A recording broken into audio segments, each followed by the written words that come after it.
Viewers, আবারও চলে এসেছি আপনাদের কাছে একটি ঘরোয়া পদ্ধতির রান্না নিয়ে। আজকে আমি আপনাদের দেখাবো সর্ষে পোস্ত ইলিশ।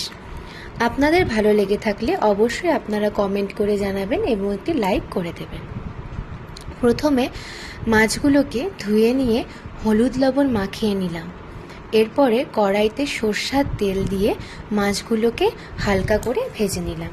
বেশি কড়া করে ভাজবেন না। মাছগুলো ভাজা হয়ে গেলে সেই তেলেই কালো জিরা ফোড়ন দিয়ে কুচি করে রাখা টমেটো দিয়ে দিলাম। একটাই টমেটো দিয়ে দিলাম কুচি করে।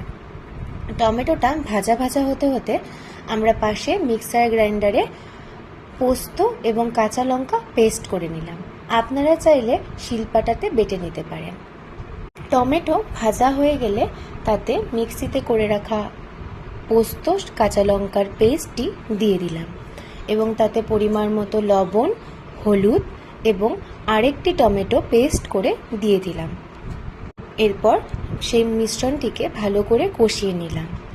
কষানোর থেকে তেল যখন বেরিয়ে আসবে তখন তার মধ্যে সরষা বেটে সর্ষের জলটা দিয়ে দিলাম। মনে রাখবেন, সরষা দেবেন না, সর্ষের উপরে যে জলটা থাকবে বাটার পরে সেই জলটা দিয়ে দিবেন এবং জলটা দিয়ে ভালো মতো নাড়াচাড়া করে নিয়ে যখন ঝোলটে ফুটতে থাকবে তখন তাতে ভেজে রাখা ইলিশ মাছগুলো দিয়ে দিন। এরপরে আরও 5 মিনিট ফুটাতে থাকুন।